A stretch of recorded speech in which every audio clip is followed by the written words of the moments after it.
Abrimos, señoras y señores, la tertulia en este viernes 27 de octubre del año 2023. Saludo a quienes nos acompañan. Acá en el estudio, Marcia Collazo, buen día. Buenos días para todos. Al lado de ella, Gonzalo Pérez del Castillo, ¿cómo te va? Muy buenos días. Bien, acomodar la garganta porque... La garganta no tiene acomodo. Juan Grompone, ¿todo bien? Todo bien, buenos días para todos. Y el último saludo, pero esta vez a distancia, es para Alejandro Aval, que volvió a su casa y está frente a la computadora. Buen día, Alejandro. No lo vemos. Buen día, Emiliano y compañeros y audiencia. Bueno. Pero no volví a casa. ¿Qué te pasó, Sigo en Alejandro? casa. Sí. No, pero volviste, digo, porque en las últimas tertulias siempre andabas por acá. Bueno, vamos al primer tema. Tenemos un par de asuntos para charlar con ustedes. Uno de actualidad, otro más, ¿cómo llamarlo?, cultural. Los jefes de Estado de la Unión Europea, reunidos en Bruselas, apoyaron ayer la realización de una conferencia internacional de paz a la brevedad para detener la escalada de violencia entre Israel y el movimiento Hamás. En una declaración conjunta, los mandatarios europeos manifestaron preocupación por la degradación de la situación humanitaria en la Franja de Gaza y abogaron por la habilitación de corredores humanitarios y por pausas para atender las necesidades de la población. Los jefes de Estado reafirmaron el derecho de Israel a la defensa después de los ataques terroristas del grupo Hamás del 7 de octubre, pero señalaron que ese derecho debe ser ejercido conforme al derecho humanitario e internacional. Esta declaración de la Unión Europea se conoció 2 días después de que Israel pidiera la renuncia del secretario general de Naciones Unidas, Antonio Guterres, por haber declarado en un discurso en el Consejo de Seguridad que el ataque de Hamás no salió de la nada porque, comillas, el pueblo palestino lleva 56 años sometido a una asfixiante ocupación. Mientras tanto, Israel continúa bombardeando por aire la Franja de Gaza, al tiempo que prepara una ofensiva terrestre con la que se propone destruir las capacidades militares y de gobierno de Hamás. Ayer, el ejército traspasó la frontera por primera vez en estos 19 días. Tanques de infantería permanecieron varias horas en el norte de Gaza para eliminar terroristas, neutralizar amenazas y desactivar explosivos. Hoy hubo otra de estas incursiones terrestres. Entonces, estimados tertulianos, les pregunto, ¿cómo se baja? ¿Cómo se frena? ¿Cómo se contiene la espiral de violencia? ¿Cómo se reencausa la posibilidad de una negociación de fondo en esta materia? Han estado pensando en el tema porque lo discutimos ayer de tarde. ¿Quién arranca? ¿Quién se anima? Yo me animo. El ministro de Relaciones Exteriores de la tertulia. Bueno, yo creo que todos estos intentos que se están haciendo son positivos por parte de la comunidad internacional, en el ambiente de rencor, de bronca, de odio, de furia que se está viviendo en la zona de Israel. Evidentemente están oponiéndose dificultades que son de difícil solución en el clima que se ha creado. Evidentemente no da para tener un abordaje racional de las cosas y se dicen disparates, ¿no? Ahora, yo creo que aquí, pensando en esto, busqué tres niveles de problema. Hay un problema que es básico, sin el cual no hay solución ninguna, que es que toda la comunidad internacional se tiene que poner de acuerdo en que el pueblo de Israel tiene derecho a existir, 1, y 2, y tener su tierra, y que el pueblo palestino también tiene derecho a existir. Si no hay una regla, si no hay un acuerdo sobre eso. La solución de los 2 estados, ¿estás hablando de eso? Sí, porque todo el mundo viene hablando de eso, pero no pasa nada con eso. Es decir, la gente no lo cree. Por más de que digan, sí, la solución de los 2 estados, pero muchísima gente del mundo árabe y musulmán, del Islam, no le reconoce a Israel el derecho a vivir, y muchos del propio mundo musulmán tampoco le reconocen a los palestinos el derecho a existir. Entonces, si no se arregla eso de fondo, no hay arreglo posible. Esa es la base. Después está el problema de Israel-Palestina mismo. Y eso creo que en la tertulia pasada ya hablamos de eso. ¿Cómo Israel-Palestina? Claro, la situación, el territorio geográfico que hay que dividir en dos, ¿no? Bueno, ahí ya lo vimos la tertulia pasada. Ahí hay tres problemas que no son problemas que no tienen solución.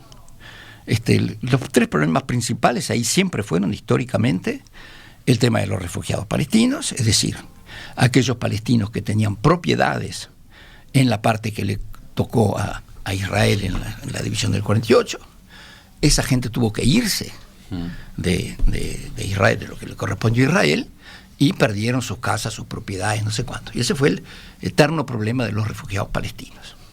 Ese es el primer problema.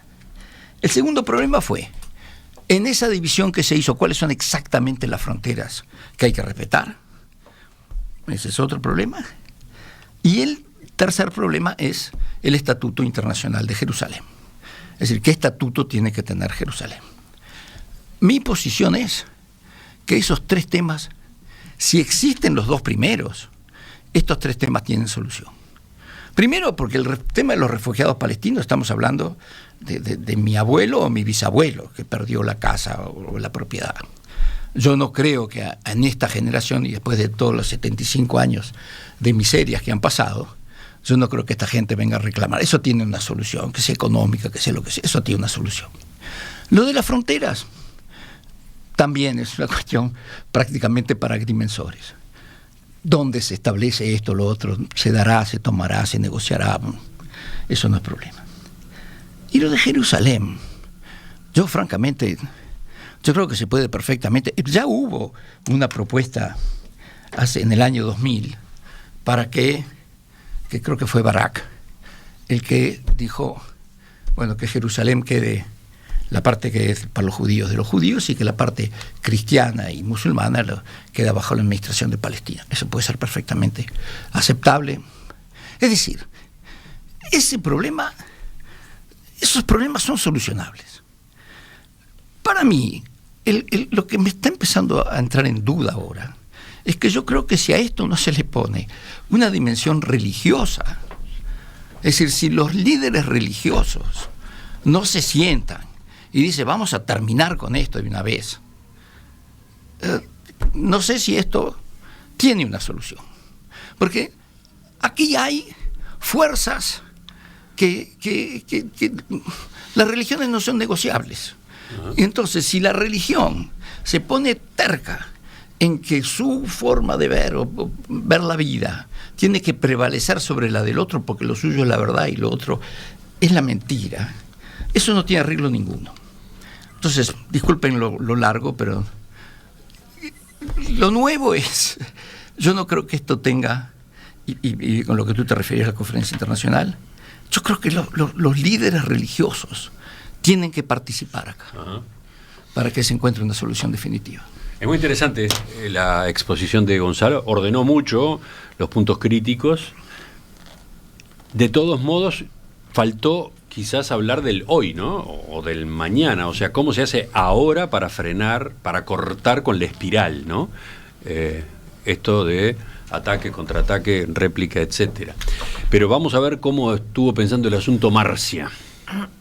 Bueno, para mí, mientras todo siga como hasta ahora, y cuando digo todo, es decir, también hablo de las tácticas de guerra, muy viejas ya a esta altura, pero también de las mentalidades. Mientras todo siga como hasta ahora y continúe la pretensión absolutamente abusiva del gobierno de Israel sobre el mundo entero ya, no solo sobre Palestina, todo va a seguir como está y va a empeorar. Y si se corre riesgo de una tercera guerra, bueno, yo digo, estoy de acuerdo con el Papa Francisco en ese punto, ya estamos en una tercera guerra de apuchitos. O con Hobsbawm, que tantas veces dijo, no hay dos guerras mundiales, hay una sola, con interrupciones. Bueno, si todo sigue así, yo creo que hay un abuso descomunal del actual gobierno de Israel que nos ha tomado a todos por tontos y tal vez también por sujetos inferiores. Yo acá traje un libro que ustedes dirán no tiene nada que ver, Michel de Montaigne, Los ensayos de Montaigne, que es una obra que recomiendo a todos los oyentes, de fines del siglo XVI. Y ayer, yo les voy a contar por qué lo traje, porque ayer yo estaba leyendo estos párrafos, pero no tenía nada que ver con la tertulia de hoy, eran las 9 de la noche y yo los estaba leyendo porque me puse a ojearlo. Y lo abro al azar en esta página. Y esta página fue la que traje hoy porque, bueno, son esas casualidades. Dice Montaigne que el gusto de los bienes y los males depende en gran parte de la idea que tenemos de ellos. Los seres humanos, dice una antigua sentencia griega, están atormentados por las ideas que tienen de las cosas, no por las cosas en sí. Bueno, yo creo que ahí se resume todo. Los actuales representantes del gobierno, lo sigo remarcando, israelí, tienen una idea de las cosas, tienen una idea de la Tierra Santa, tienen una idea del pueblo elegido, tienen una idea además, muy, para mi gusto, muy desgraciada, sobre lo que fueron los horrores que sufrió el pueblo judío, no el gobierno israelí. Entonces, bueno, tenemos que cambiar eso. ¿Qué pueblo, les pregunto a los oyentes, qué pueblo estaría dispuesto, poniéndonos en el lugar de Palestina, a que venga otro pueblo que se considera el pueblo elegido y los empiece a desalojar por la fuerza? Entonces, mientras eso siga, y capítulo aparte merece la ONU, porque en la ONU hay 193 estados actualmente, ¿no? 96 creo. Bueno, 193 o 196... Es un disparate, es una barbaridad, pero hay solo 5 que mueven la batuta. Hay solo 5 que son los que hacen y deshacen, ordenan y desordenan, y se vuelven cómplices según sus intereses. Bueno, mientras esto siga así, entonces, es demasiado lo que habría que barajar y dar de nuevo. Por supuesto, quiero terminar con una reflexión, por supuesto, hay que hacerlo, No podemos rendirnos, no podemos decir, pero esto no, hasta que todo esto explote, no podemos rendirnos. Con esa lógica no existiría la formulación escrita de los derechos humanos, porque como se violan todos los días, ¿para qué queremos una formulación escrita? No, justamente porque hay una formulación escrita, es que sabemos que se violan. Y acá está pasando lo mismo, entonces hay que querer, hay que seguir queriendo, nos tachen como nos tachen. Juan creo que quiere quedar para el final, ¿no? Parece. Entonces le doy la palabra a Alejandro ahora, en esta serie de intervenciones relativamente largas, con la que vamos armando el tablero de hoy. Gracias, Emiliano. En realidad, el planteo que hace Gonzalo quizás tenga razón. Los tres temas que plantea Gonzalo que se pueden solucionar, bueno, son de difícil solución, pero se podrían solucionar. Pero es que el problema básico es también el que Gonzalo plantea como un problema básico. O sea, ¿se debe reconocer a Israel o la población de Israel como una población que tiene derecho a tener un Estado o no? Es el punto básico, porque si hay países, para decirlo de alguna forma sencilla, que no reconocen que Israel pueda existir como tal, bueno, se vuelve la cosa muy complicada. Por supuesto que también está el reconocer a Palestina como tal, en un territorio que no me queda muy claro cuál sería, porque no es solo la Franja de Gaza, pero bueno. Entonces uno se pregunta, si no se parte de ese punto de vista, ¿cómo podría llegar a solucionarse algo? En cuanto a lo que decía Emiliano de qué pasa ahora, hoy día, y sí, yo, no sé, tengo una sensación, en base a la información que uno recibe, que no sé hasta qué punto es confiable, porque a veces se contradice, en base a la información que uno recibe, uno dice, sí, caramba, quizás por lo menos la ayuda humanitaria debería estar moviéndose con un andarivel un poco más grande, o mucho más grande que el que se está moviendo en este momento. Yo comprendo la bronca, al margen del derecho a existir o no, la bronca de los israelitas con lo que pasó. Pero también, como se dice, hay un derecho de la guerra, hay un derecho humanitario, que no se puede atropellar. Entonces, bueno, caramba, peléense, pero respetemos esas mínimas reglas del, llamémosle el derecho humanitario, y tratemos de preservar de alguna manera la posibilidad de subsistir de la población civil o ajena directamente al conflicto al lado de la franja de Gaza. No digo de Israel porque parecería que en este momento la población de Israel no está mayormente afectada por el conflicto, en la que está en el territorio de Israel mismo, ¿no? El tema es así. Una observación a lo que comentaba Marcia, o un punto de vista quizás un poco distinto. Los israelitas se instalaron, porque las Naciones Unidas dijeron que se instalaron, pero ya estaban instalados. A comienzos del siglo XX habían comenzado a instalarse masivamente, de una manera importante, en el territorio de Israel, y venían desde siempre. Y si uno se retrotrae en la historia, bueno, ya, ahí sí, claro que hubieron de todo tipo de poblaciones instaladas en ese territorio. Los mismos israelitas, sin ninguna duda, ¿no? ¿Quiénes son los que tienen derecho de usucapión, derecho de prescripción adquisitiva del territorio? Es bien difícil de determinarlo. Pero los israelitas también lo tienen si nos remontamos a la historia. No se trata solo de que ahí estaban los palestinos y vinieron los israelitas. Los israelitas empezaron a venir masivamente, por lo menos desde el principio, hasta donde sé, por lo menos desde el principio del siglo XX.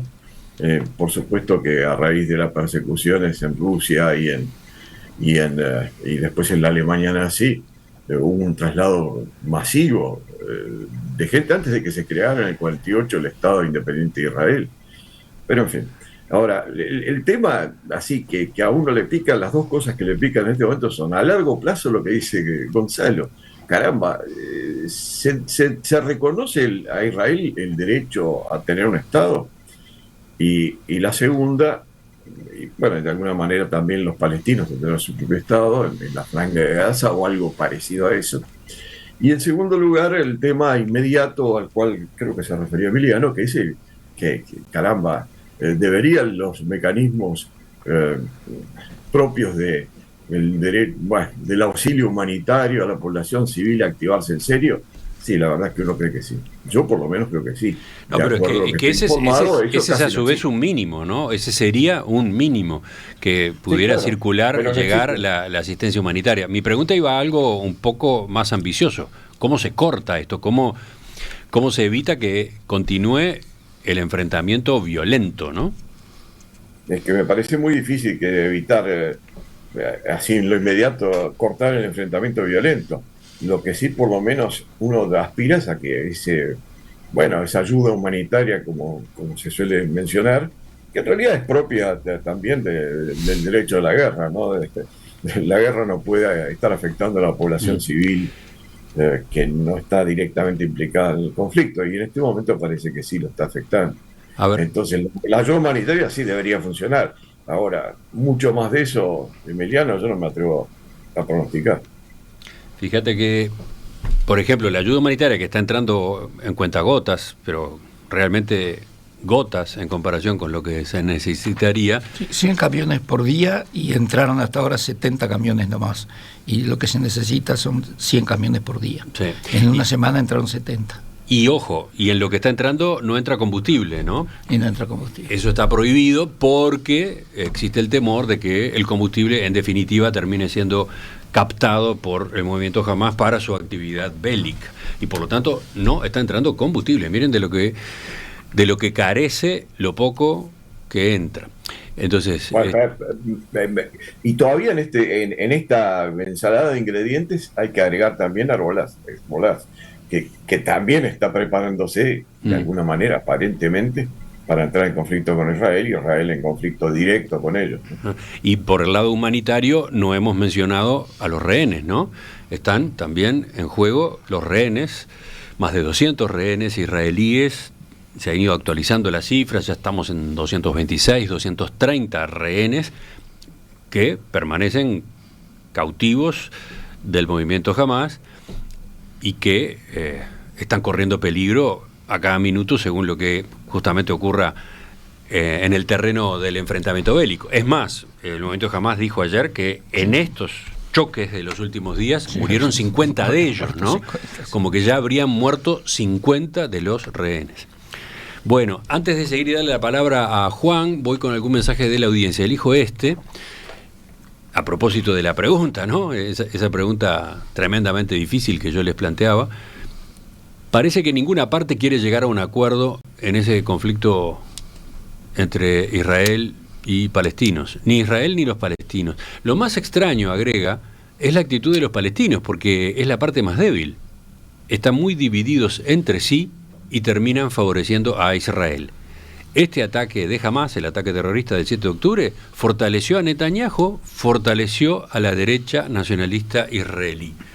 Todo demasiado predecible, termina diciendo este oyente. Juan. Bueno, yo me quería reservar para el final porque opino distinto casi de lo que decían los demás. ¿Ya te y además, lo veías venir? Porque quiero ser breve para usar el segundo tema, que es el que me importa. Bueno, esto es una lucha de dos ideologías fundamentalistas que reclaman el mismo territorio. Y mientras esto siga así, no tiene solución. Punto. Y vamos a repasar los últimos milenios de lo que pasó. Los judíos estuvieron en la Palestina durante unos 1000 años. Luego hubo 500 años de los romanos y los cristianos, digamos de los cristianos, en la Palestina. Les llamo Palestina porque es un nombre romano y yo son como coherente con los romanos, ¿no? Como Guentano es coherente con los romanos. Y finalmente los musulmanes estuvieron más de 1000 años en ese territorio. Y con Saladín. Es decir, en definitiva estamos hablando de una cosa que lleva 3000 años y queremos que lo vamos a resolver ahora, ¿no? Ese conflicto no tiene solución desde mi punto de vista. Porque, bueno, en definitiva las cruzadas intentaron resolverlo por la fuerza y perdieron. Los cristianos renunciaron a la Palestina, pero los otros dos no. Y así se llega hasta hoy. Y quiero recordar, como estamos hablando de fundamentalismo, quiero recordar un poco el problema religioso, ¿no? Porque si vamos a la historia, también hace 25 siglos Confucio enunció que la solución de los conflictos humanos se basan en no hagas a los demás lo que no quieres que te hagan a ti mismo. Eso lo enunció Confucio en China hace más de 25 siglos. Y bueno, un siglo antes de Cristo, un rabino sensato judío volvió a repetir y dijo, esto es la ley, es decir, este enunciado, no hagas a los demás lo demás, no quiero que hagas a ti mismo, es la ley, y lo demás son comentarios. Luego vino el cristianismo y además adoptó ese tipo de solución. Y se supone que toda esta tradición religiosa la heredaron los musulmanes. Es decir, que en definitiva son fundamentalismos, pero son fundamentalismos que están desconociendo la base fundamental de esas religiones, inclusive. De modo que el problema para mí no tiene ninguna solución, mientras realmente no cambie la actitud religiosa. No, pero yo estoy de acuerdo con él, por eso terminé diciendo exactamente eso. Yo creo que el problema del punto de vista político, por supuesto, hay que reconocer el derecho a existir, tanto de los israelíes como de los palestinos. Yo quiero agregar algo, esto no se soluciona con dinero. La única fuerza avasallante que en este momento tiene Israel es el dinero. Muchos creyeron poder comprar un Estado judío en Israel. Muchos lo creyeron durante mucho tiempo, por los motivos que fueren, incluso por motivos muy loables, tal vez, por aquello del regreso a la Tierra Santa, etcétera, etcétera. Pero no se compra con dinero y la historia lo está demostrando de una manera, bueno, a ver, que no tiene discusión. Entonces, vuelvo a los 193 o 196 países que integran la ONU. Esto tiene que haber una respuesta del mundo, y contundente. Y un llamamiento a responsabilidades, de gente que está usando dobles discursos. Es decir, esto no es nada más que un ataque de Hamás, como han dicho muchos acertadamente. ¿Y Cisjordania? Cisjordania en mayo y en junio. Los dos ataques terribles de los israelíes en este año contra Cisjordania, donde no está Hamás. ¿En qué queda todo eso? Yo iba por el lado de que, como había dicho en la primera intervención, de que yo creo que en este caso las religiones tienen que tener su lugar en la mesa. Porque, como dice Juan, esto es una cosa que viene desde hace muchísimos años. Todo el mundo se cree con derechos, y todos justificadamente. Pero yo te voy a decir una cosa, yo creo que los israelíes, por supuesto, que tienen derecho a tener su tierra. Y los palestinos son rehenes de los árabes también. Porque yo estuve en Palestina Y hablé con gente justamente que eran descendientes de estos palestinos que habían sido sacados de Israel cuando se hizo la partición.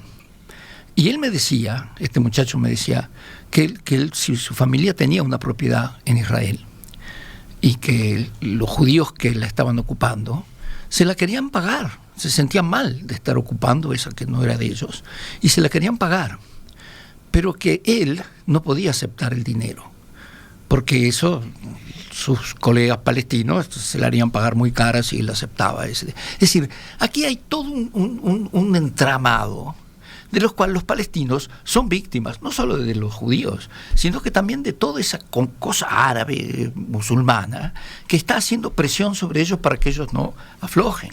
Entonces, por eso yo digo, aparte de las Naciones Unidas, que por supuesto yo estoy de acuerdo que se volviera a una asamblea general que decidiera qué es lo que hay que hacer, que el Consejo de Seguridad no vetara, como dice Marcia, que los 5 miembros permanentes no usaran su derecho de veto.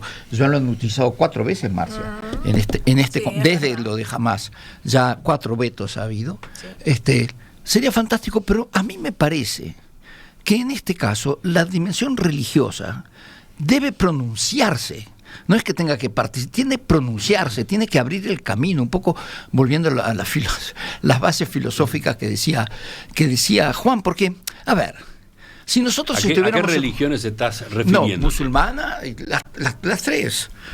Tiene que ser la musulmana, la judía y la cristiana. Y la cristiana, que es la que mandan las Naciones Unidas, ¿no? Que bueno, el mundo occidental manda más en las Naciones Unidas, pero yo creo que es fundamental para despejar el camino. Ver, está interrumpiendo Alejandro. Ese pronunciamiento que estás pidiendo, perdón, bueno, creo que el perdón, Alejandro, perdón. Que ese pronunciamiento que Gonzalo está mencionando, del lado cristiano, por lo menos católico, y sí se ha hecho, el Papa lo ha hecho, pero es muy difícil un pronunciamiento de los musulmanes, como estás mencionando ahora, y también es difícil un pronunciamiento de los judíos, los israelitas, los hebreos, mejor dicho. Es muy difícil porque no tienen una cabeza que pueda decir sea la que se pronuncie. El Papa, bueno, parece que es mucho más fácil pronunciarse por una persona en nombre de toda la comunidad en el caso del Papa, pero ¿quién se pronuncia por los árabes con la cantidad de líos que tienen los musulmanes entre ellos mismos? No, pues los cristianos también. ¿Quién se pronuncia? Déjame terminar. ¿Quién se pronuncia por los hebreos? No es tan fácil. Decís, ¿a quién hago sentar? Bueno, podrás buscar 3, 4, que además se van a pelear, porque entre los musulmanes hay una guerra terrible. Que los nombren ellos. Yo no voy a decidir quién representa ni al cristianismo ni al judaísmo. Ellos lo pueden nombrar. Si ellos consideran que esas personas tienen la autoridad moral y religiosa para sentarse en una mesa y decir, vamos a buscar una solución a este problema antes que explote una tercera guerra mundial. Bueno, con los hebreos todavía podrías imaginarlo, sin conocer demasiado, pero sobre los musulmanes, chiitas y sunitas y bueno, que estén los dos, que estén los chiitas. ¿Tú crees que se van a poner de acuerdo cuando se están matando? Que estén los chiitas y los sunitas. Cualquier negociación sirve para evitar a lo que estamos yendo. Y estamos yendo hacia una conflagración, porque se está poniendo cada vez más complicada. Digo, lo más que es muy difícil instalar esa mesa en la que figuren, por lo menos, esas religiones. Mira, ¿sabes lo que pasa? A ver, si los charrúas o los genoas tuvieran aquí en el Uruguay un sitio que su civilización considerara el centro de su religión, ¿tá?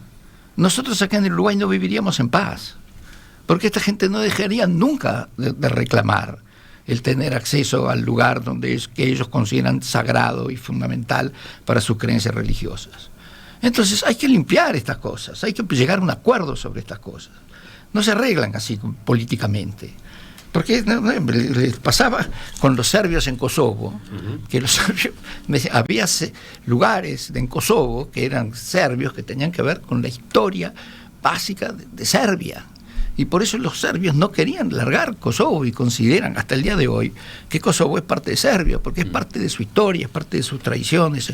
Entonces esas cosas hay que llegar a acuerdos. Está muy bien eso, Gonzalo, pero el problema es cómo diablos haríamos para conseguir que se reúna esa mesa. Eso es lo difícil. Hay que ponerse, y bueno, hay que hacerlo. Alejandro, ¿cuál es la alternativa? ¿Seguir tirando bombas sobre hospitales? ¿Seguir haciendo estos actos terroristas? Porque evidentemente está crispado el ambiente y para eso está la razón humana.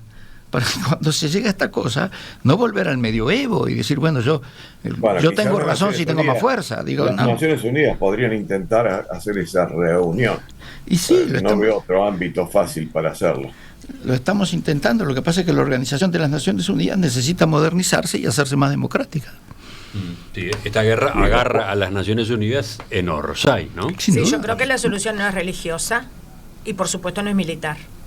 Es política y es normativa, de derecho. ¿Hay algún derecho internacional? Sí lo hay, pero no se aplica.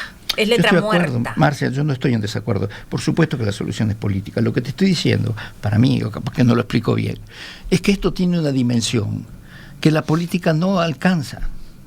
Porque vos no vas a convencer políticamente a alguien que su principal leitmotiv es religioso.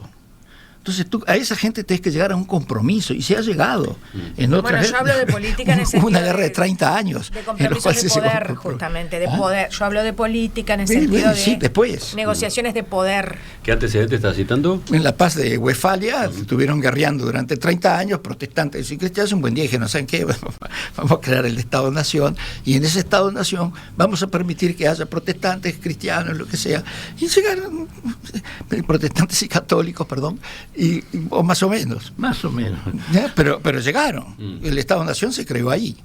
Y se permitió que en ese Estado-Nación convivieran gente de convicciones religiosas distintas. Lo último por hoy. Bueno, yo discrepo con que haya un derecho internacional. Es decir, porque hay un derecho internacional de las Naciones Unidas y por otro lado hay otro derecho internacional que es la Sharia, que es una ley que tiene 11 siglos o 12 siglos, y que es la que sigue a los musulmanes y a los terroristas musulmanes. Sí, pero esos países son miembros de las Naciones Unidas, Juan. ¿Son miembros de las Naciones Unidas? Más o menos, porque cualquier cosa no está, la Sharia está por encima de la Declaración de Derechos Humanos de la entonces me estás dando la razón. Hay una dimensión religiosa que tiene que ser abarcada, no puedes seguirla ignorando. Desde hoy estoy diciendo que es un problema religioso y por eso no es resoluble. No, pero hay que resolverlo. Ojalá hayamos ayudado, ojalá la conversación entre los 4 tertulianos de hoy haya ayudado para aportar un poco más de reflexión. Obviamente no la fórmula, no el camino mágico que da salida a esta crisis, pero elementos, argumentos para bajar un poco la pelota al piso y salir de los fanatismos que andan en la vuelta. Estamos en el momento de hacer una pausa, sí, vamos a ella y después cambiamos por completo de rumbo. Juan está esperando el bloque 2 de la tertulia de...